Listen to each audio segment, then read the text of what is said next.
We want you to plan for success. Welcome to Planning Matters Radio.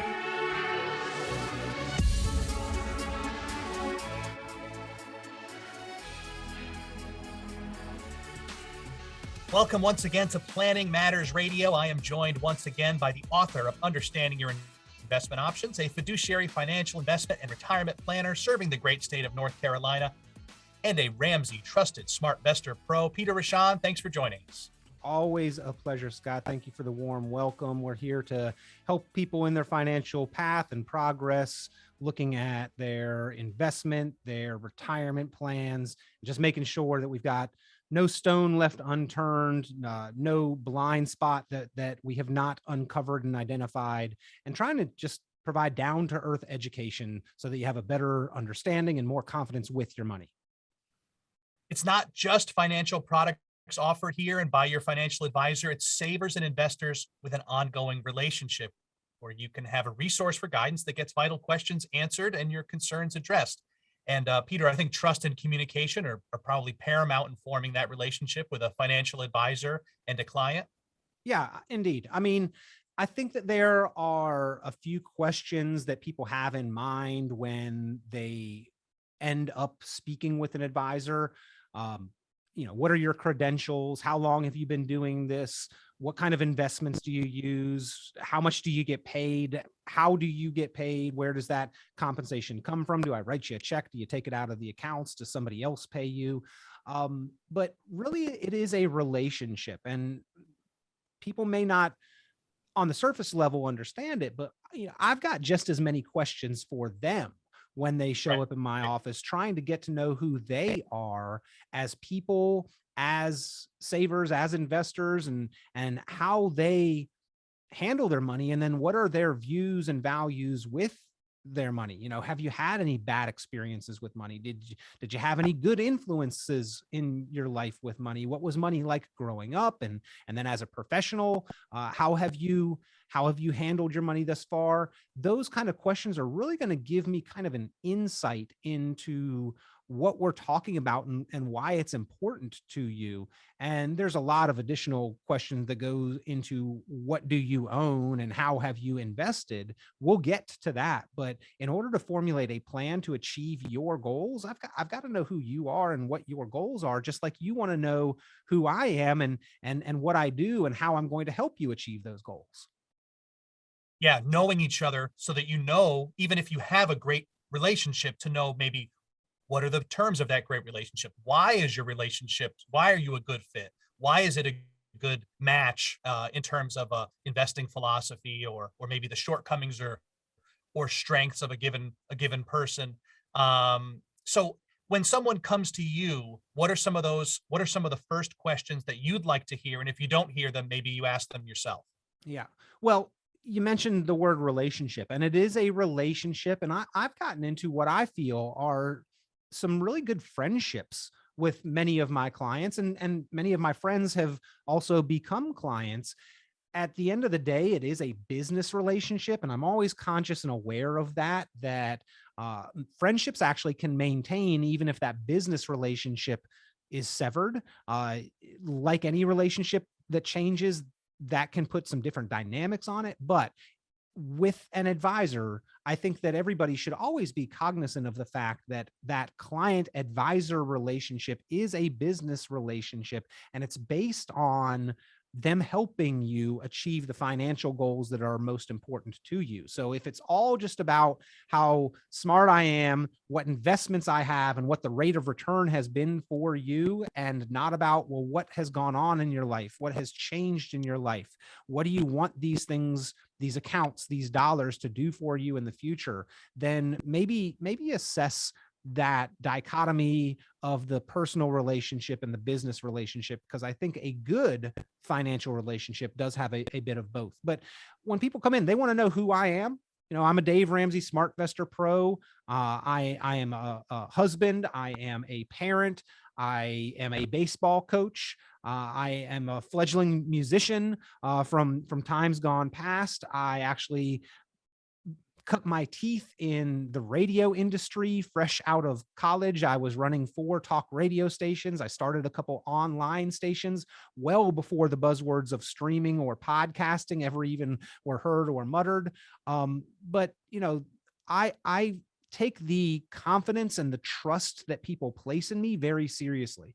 And when it comes to that relationship, I want to honor that confidence and trust and have follow through and service on a continuing basis. And that's who I am as a person. That's who I am as a businessman and as an advisor. I own my own company, so I'm not beholden to any manager on high telling me what solutions or products or funds to sell.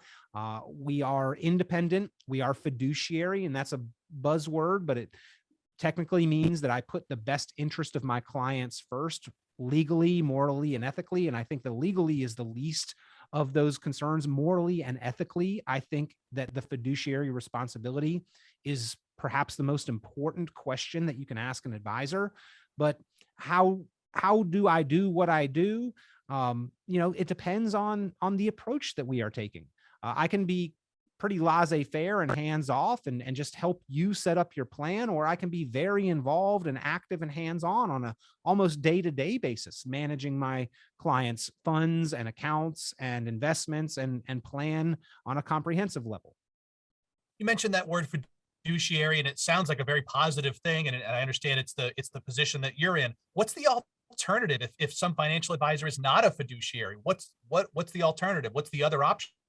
So this is a little bit of a history lesson, but there were a couple different levels of responsibility that were created by different laws that were passed in the 1930s and the 1940s. The Investment Advisory Act and the Securities Exchange Commission basically stepping in to license those that can offer, sell, and transact securities. The first set of rules and licenses basically gave permission to those that have the ability to buy or sell securities and investments on somebody else's behalf. And that created a suitability level responsibility. This type of investment just needs to be generally suitable for this type of person. The second level was the license and the laws and requirements that were pertaining to giving advice. And both are important. You want to be able to give advice and offer securities. But I think that the giving of advice is actually more important. And that is what carried with it the fiduciary responsibility. So I've heard this great kind of story and analogy where if I go into the local butcher shop and I am looking for something to grill out, Lou the butcher is going to be full of suggestions. He's got the lamb shanks, he's got the veal chops, he's got the nice ribeye steaks, he's got the tomahawk steaks. Those are some of my favorites. And I like steak, so he says, I've got these fresh tomahawk steaks in. These are delicious. These are what you want. And I trust Lou because he knows meat and I like meat, and he's going to offer me the product that best fills my desire to buy what he is offering. However, if I go to my dietitian, he is probably going to tell me, hey, Peter, easy on the meat, buddy. A few more greens, a few more fruits and vegetables, a little healthier diet is going to help you stay healthy longer, keep your blood pressure, cholesterol under control, and live a better life. Now, it's not that Lou the butcher was wrong in offering me what I was looking for, but he wasn't necessarily looking out for my best interest. That's the suitability standard versus the fiduciary standard. The dietitian is the fiduciary.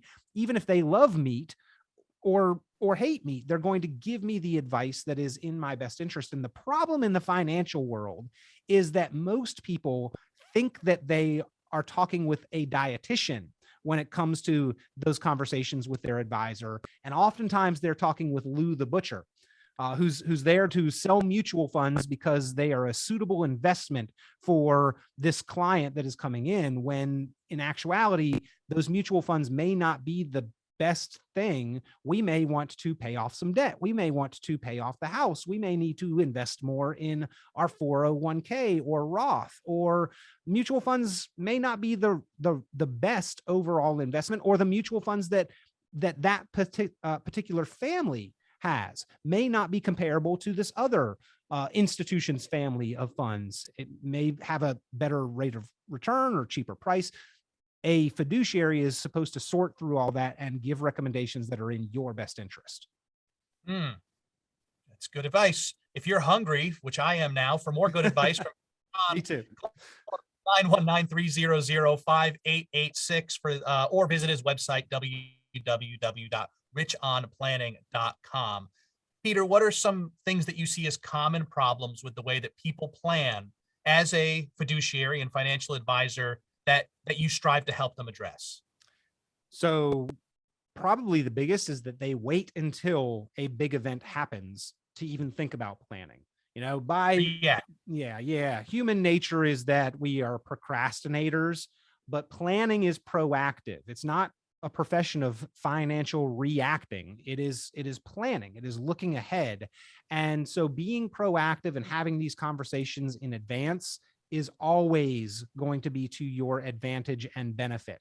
Now, that's not to say that with certain things, we can't do some planning after the big events have happened, but you are always going to be in better shape if you are proactive. And then there are certain things that you can't, unfortunately, do much about after the event has occurred.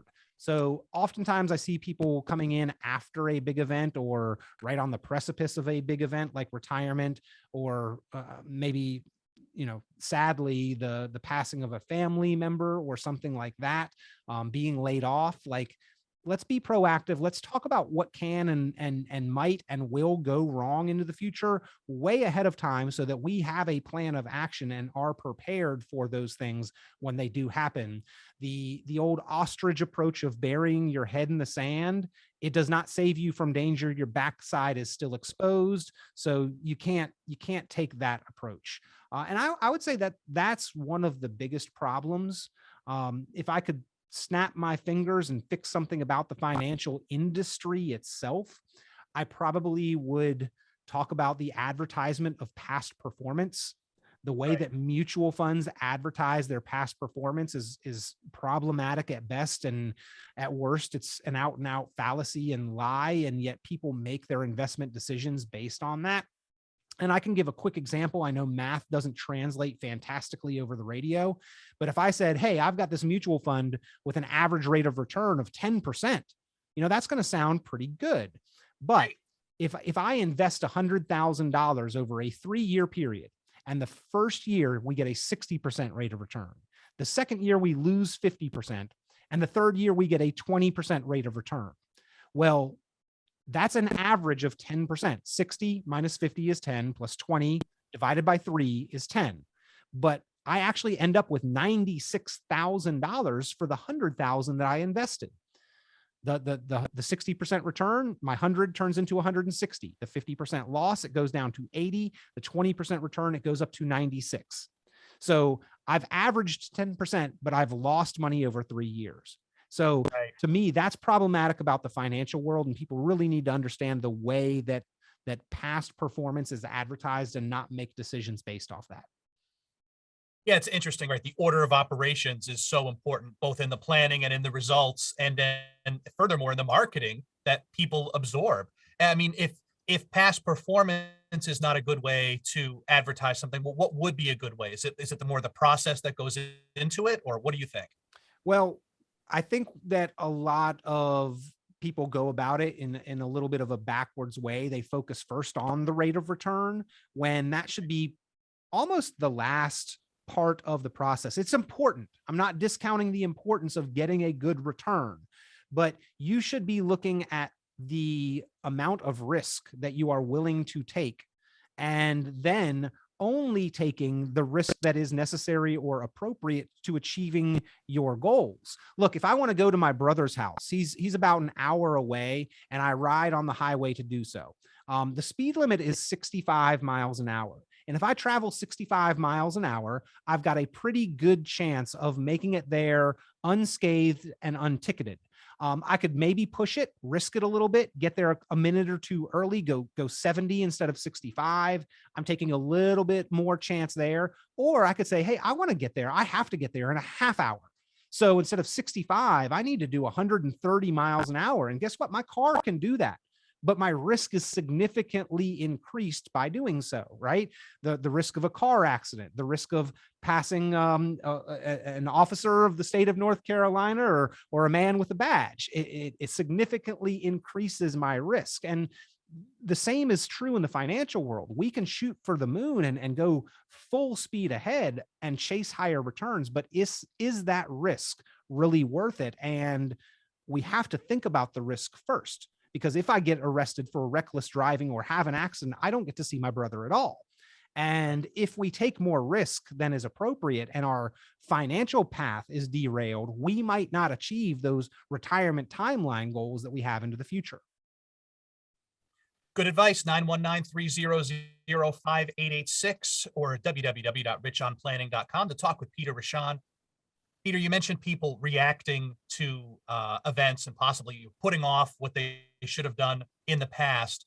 What do you say to the person who comes in who maybe has procrastinated too long or has waited too long, but they have now made it into your auspices or the auspices of a financial planner? What do you do at that point? Is it too late? What do you recommend? Well, if I wanted a tree in my yard, the best time to have planted it would have been 30 years ago. But if it's not there now, the best time to plant it is today. It's never too late to start planning. It's never too early. In fact, the earlier, the better, but it's never too late. It's never too little. It's never too much. Let's start where you are and formulate a plan. And guess what? Even if it's not the best news, the absolute optimal scenario, at least you move forward with the knowledge of what you need to do to improve the current situation and get where you want to be or closer to that target into the future. A lot of people actually want to plan proactively, but don't know where to start. And that's where kind of our process begins with just a conversation, a 15-minute phone call, and we get to know a little bit about each other, gauge whether it makes sense to get together. We offer the opportunity for a complimentary review. That initial time is about an hour. It could go to an hour and a half. It could be 45 minutes, but about an hour to sit down and talk about you and introduce ourselves to each other. No cost, no obligation for that. And that time alone, I mean, I have seen others charge hundreds of dollars for that, thousands of dollars for the planning that we will do after the fact, if we agree after that time that we want to step it forward. But before any bridges is crossed where it costs you anything, we have a specific conversation about that. You know what it is it's going to cost you, what to expect out of that. And we have that conversation so we can both gauge if continuing the relationship is going to be mutually agreeable and beneficial. But there are a lot of people that don't know where to start. That's why we have that process. Give us a call and we can start that conversation with you. There are a lot of people who have done some amount of proactive planning, but want to take it to the next step, want to understand what has been left unaddressed. That's another big area. A lot of people have done a really good job in saving. There are a lot of millionaires out there. And not everybody is, but for your situation, you may have done a very good job in saving and investing and accumulating money, but the rest of the story may still be a mystery, like old Paul Harvey used to say, and the rest of the story. Making that transition to retirement and actually using those dollars. Scott, you mentioned earlier, order of operations. And I still remember back to algebra, Petamus, please excuse my dear Aunt Sally, parentheses, exponents, multiplication, division, addition, subtraction. That was the specific order of operations that you had to go through in order to get the correct answer on a math question. And guess what? With your money in retirement, there is a correct order of operations as well. And if you don't go through the right order of operations, you might come out with the wrong answer. And we don't want the wrong answer in retirement when our money runs out. So you're a financial advisor. You mentioned that you have various philosophies and strategies. What if someone comes to you and they have done a bunch of planning and information, but perhaps not the best version of that? They haven't procrastinated. They've maybe gone down a path that's maybe not your philosophy, or maybe not so great in general. How do you deal with that situation? Well, we look at it and we help run some analysis and get a better understanding of what's currently going on. And if I'm flashing back about a decade when I actually went to a mall, my goal was to get in and get out as quick as possible. So I always started with the map and where I wanted to get to. But more importantly, the little red arrow that said you are here, right? And you got to know where you are in order to get where you want to go. And so really running those analysis of the investments, the risks that you're taking, the fees that you're paying, the taxes that you may be liable for, how to incorporate Social Security, what the order of operations should be into retirement. Like, just going through that actually provides a lot of light and illumination on where the flaws are in somebody's portfolio.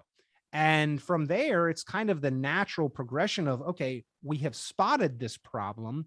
Now, are we going to do something about it? And that's, I don't usually put it that way. That sounds kind of blunt here on the radio, but at the end of it, that's what it is. Like, when we run that analysis and we see inherent flaws, it's not that you have done things poorly or incorrectly. But again, there's like two halves of the game here. There's the first half where we grow and accumulate, and the paycheck provides our lifestyle financial support and the ability to invest. And then there's the second half when we go out and we have to use those assets, and the rules completely change in the second half of the game. And, a lot of football teams can attest that just because we have a lead at halftime does not mean we win the game. The same is true in the financial world. A lot of times I'm actually congratulating people that they've done a fantastic job, but also illuminating places where the plan is not 100% complete. And it's my job to help them as much as possible to complete that plan. 919-300-5886 is the number to talk to Peter Richon. Peter, what about someone who just can't deal with worrying about their financial situation all the time? They're maybe aware of it, maybe a little bit too much, and it's just kind of consuming them. What do you do as a financial advisor in that case? So I have people that like to do the worrying all the time. And then I've got people that don't want to worry at all. Right. I have clients that I can almost guarantee you look at their accounts and their portfolios multiple times a day. Now, having me to bounce ideas off of and ultimately hold some responsibility for making the right decisions, I think they appreciate that. But more often, the people that I deal with, they don't want to become full-time financial professionals after they retire, nor do they want their mood for the day or week determined by the direction of the stock market. Is it red or is it green? And that determines, if I'm going to feel good about myself, my life, and my day or not. So, there used to be an old Greyhound bus commercial, leave the driving to us. And from a financial perspective, kind of leave the worrying to us to whatever extent you feel comfortable. If you want to be involved, by all means, we can form a relationship based around that. If you just want to enjoy your time and know that the check is going to show up and that the money is there and that somebody's going to warn you if anything is off course, that is all right as well. And we can form the relationship around that premise. That can be the basis for the way. And any advisor, again, going back to getting to know you, getting to know me, and having that relationship, both a personal and a business relationship, any advisor should be having that balance and talking through what those expectations are. Do you want to be day to day intrinsically and deeply involved in your planning, or do you want to be laissez-faire and hands off and forget the whole thing and just let me run the ship and let you know if we need to change course?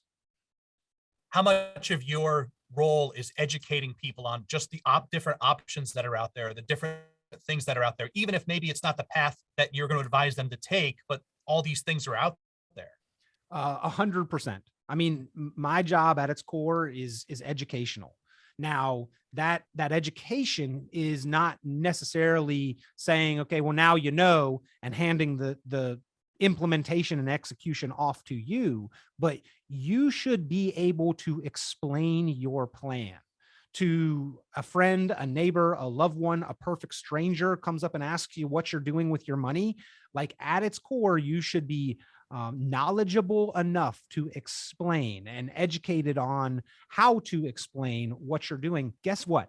That's going to benefit both of us, because if you can explain it, you're going to feel more confident. And if you can explain that Peter Richon helped you have this understanding and confidence, that's ultimately going to benefit me as well. So at the core of my job, it's education. It is making you feel confident and knowledgeable enough about your money that you can do the things that are more important to you, and be more assured that the money is doing what it's supposed to do. In fact, Scott, I'd say that's one of the most fulfilling things about my job, and probably one of the biggest reasons that I got into this profession.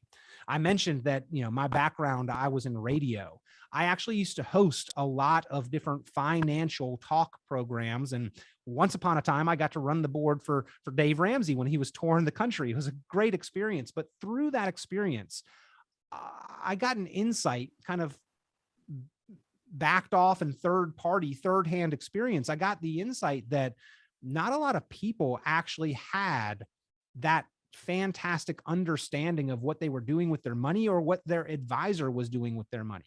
And I realized that I actually had a pretty good understanding of money. My mom taught me to balance a checkbook very early on in my life. We used to sit down in a single parent teacher household. Ends didn't always meet exactly. And dad helped out and chipped in, but it still was important for us to make sure we were intentional with our money. And she taught me about that. And, I've strayed, I've made a couple mistakes, probably a book's worth of them, but I've learned from those and improved the next go around. But that understanding of how to handle my own money was actually something that I found I was able to convey to others and help them get a better understanding and more confidence.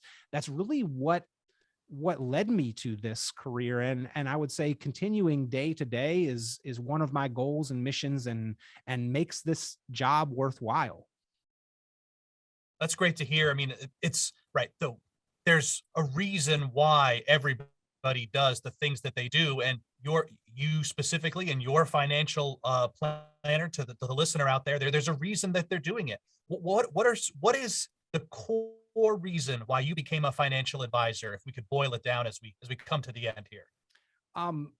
So I actually saw some bad experiences that people were having with their money. And I was standing off to the sidelines, and I recognized why they were having those bad experiences, and that they actually didn't have to go through that.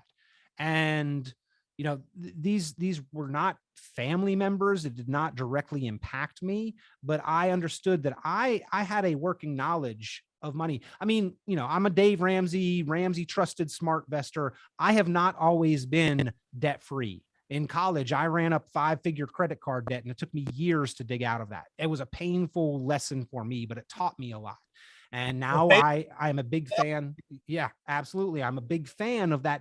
Let's get debt free and stay debt free. But I saw that people had been given guidance that did not end favorably. And from the 30,000 foot view that I had at the time, I questioned, why were they ever given that guidance? How did they end up receiving that as advice? Because it didn't make any sense, and it cost them significantly, severely. And so I began my kind of inquiry, and how do I become a financial advisor to help more people understand how and why to make certain financial decisions and choices. Well, Peter, we really appreciate you opening up, kind of shedding some light on the on your personal relationship, and your and the relationship that our listeners can have with their financial advisor. And if you'd like to talk with Peter himself about his financial advising strategies, and perhaps that optimized retirement plan, you can call him at 919-300-5886 or visit his website, www.richonplanning.com. Peter, anything else before we hit the road here today?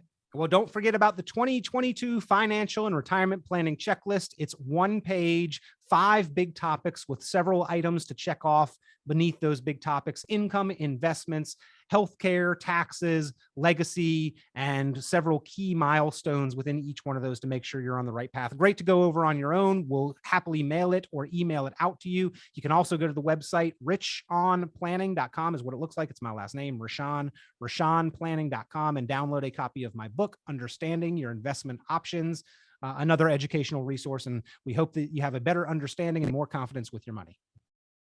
Thanks so much for your time today, Peter. I know I've enjoyed it. I'm sure all our listeners have enjoyed it as well. And we'll catch you next time on Planning Matters Radio. This has been Planning Matters Radio. The content of this radio show is provided for informational purposes only and is not a solicitation or recommendation of any investment strategy. You are encouraged to seek investment, tax, or legal advice from an independent professional advisor. Any investments and/or investment strategies mentioned involve risk, including the possible loss of principal. Advisory services offered through Brookstone Capital Management, a registered investment advisor. Fiduciary duty extends solely to investment advisory advice and does not extend to other activities such as insurance or broker-dealer services. Advisory clients are charged a quarterly fee for assets under management, while insurance products pay a commission, which may result in a conflict of interest regarding compensation.